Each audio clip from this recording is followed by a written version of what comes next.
one while on the crest of many valley to Ida, and again on the citadel of Troy. And now I see no Achilles in full pursuit of him around the city of Priam. What say you consider among yourselves and decide whether we shall now save him or let him fall, valiant though he be before Achilles, son of Peleus? Then Athena said, Father, wielder of the lightning, lord of cloud and storm, let me know. Will you pluck this mortal whose doom has long been decreed out of the jaws of death? Do as you will, but we others shall not be of a mind of you. And Zeus answered, My child, true to born, take heart, I did not speak in full earnest, and I will let you have your way. Do without let or hindrance, as you are minded. Thus the urge Athena, who was already eager, and down she darted from the topmost summits of Olympus. Achilles was still in full pursuit of Hector, as a hound chasing a fawn, which he had started from its coverts on the mountains and hunts through glade and thicket the fawn, and they tried to elude him by crouching under cover of a bush, but he will send her out and follow her up until he gets her.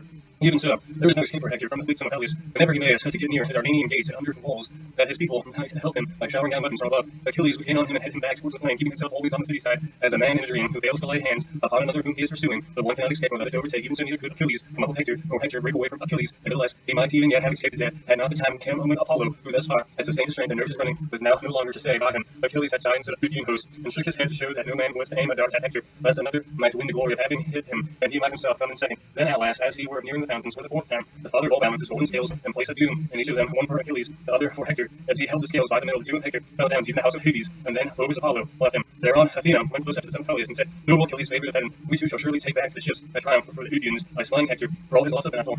Do what Apollo may as he lies groveling before his father, aegis bearing Zeus. Hector cannot escape us longer. Stay here and take breath while I go up to him and persuade him to make a stand and fight you. Thus spoke Athena. Achilles obeyed her gladly and stood still, leaning on his bronze pointed ashen spear, while Athena left him and went after Hector in the form of the voice of Phoebus. She came close up to him and said, Dear brother, I see you are hard pressed by Achilles, who is chasing you at full speed round the city of Priam. Let us await his onset and stand on our defense. And Hector answered, Phoebus, you have always been dearest to me of all my brothers, children of Hector and of Priam, but henceforth I shall rate you yet more highly, inasmuch as you have ventured outside the wall for my sake, and all the others remain inside. Then Athena said, Dear brother, my father and mother went down on their knees and implored me, as did all my comrades, to remain inside. So great a fear has fallen upon them all that I was in agony of grief when I beheld you. Now therefore let us too make a stand and fight, and let there be no keeping our spears in reserve, and we may learn whether Achilles shall kill us and bear off our spoils to the ships, or whether he shall fall before you. Thus did Athena inveigle him by her cunning, and then when the two were close to one another, great Hector was first to speak. I will no longer fly you, son of Peleus, said he, as I have been doing hitherto. 3 times have I fled around the mighty city of Priam, without daring to withstand you, and now let me either slay or be slain, for I am in the mind to face you. Let us then give pledges to one another by our gods, who are the fittest witness and guardians of all covenants. Let it be agreed between us that if Zeus thou should say to me, no longer stay, and I take your life. I am not to treat your dead body in unseemly fashion, but I have stripped you of your armor, and I am to give up your bodies of Phrygians, and do you likewise.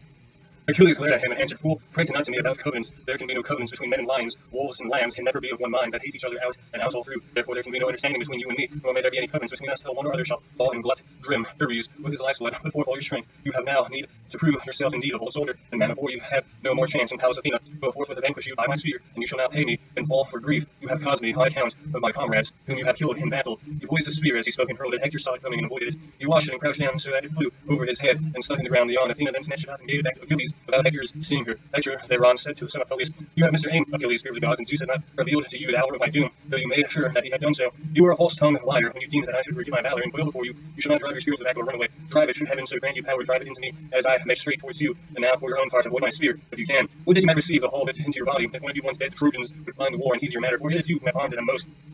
He poised the spear as he spoke and hurled it. His aim was true, for it hit the middle of Achilles' shield, but the spear rebounded from it and did not pierce it. Hector was angry when he saw that the weapon had sped from his hand in vain, and stood there in dismay, for he had no second spear. With a loud cry he called to Phoebus and asked him for one, but there was no man. And he saw the truth and said to himself, Alas, the gods have led me on to my destruction. And deemed that the hero Phoebus was by my side, but he is within the wall, and Athena has inveigled me. Death is now indeed exceedingly near at the hand, that there is no way out of it. For so Zeus and his son Apollo, the far darter, will, though heretofore they have been ready to protect me. My doom has come upon me. Let me not then die ingloriously without a struggle, but let me first do some great thing that shall be told among the men hereafter. As he spoke, he drew the king blade that hung so great and strong by his side, gathering himself together. He sprang on Achilles like a soaring eagle which swoops down from clouds onto some lamb or timid hare. Even so did Hector brandish his sword and spring upon Achilles. Achilles met with rage darted towards him with a wondrous shield before his breast, and his gleaming helmet, made with 4 layers of metal, nodding fiercely forward, the thick tresses of gold, with which Hephaestus had crested the helmet, floating around it, and has the evening star that shines brighter than all others through the stillness of night. Even such was the gleam of the spear which Achilles poised in his right hand, fraught with the death of noble Hector. He eyed his fair flesh over and over to see which could best wound it, but all was protected by the goodly armor of which Hector had spoiled Patroclus after he had slain him. Only after the throws of the collarbones divide the neck from the shoulders, and this is most deadly place. Here then did Achilles strike him as he was coming on towards him. The point of the spear went right through the fleshy part of the neck, but it did not sever his windpipe so that he could still speak. Hector fell headlong, and Achilles vaunted over him. Hector, you deemed that you should come off scatheless when you are spoiling Patroclus, and writing out to myself, who was not with him, fool, that you were abroad, his comrade, mightier far than he, but still left behind him at the ships. And now I have laid you low. The Phrygians shall give all into funeral rites, while dogs and vultures shall work their will upon yourself. Then Hector said, as the life ebbs out of him, I pray you by your life and needs and by your parents, let not the dogs devour me at the ships of the Phrygians, but accept the rich treasure of gold and bronze which my father and mother will offer you, and send my body home, that the Trojans, whom their wives may give me any dues of fire when I am dead.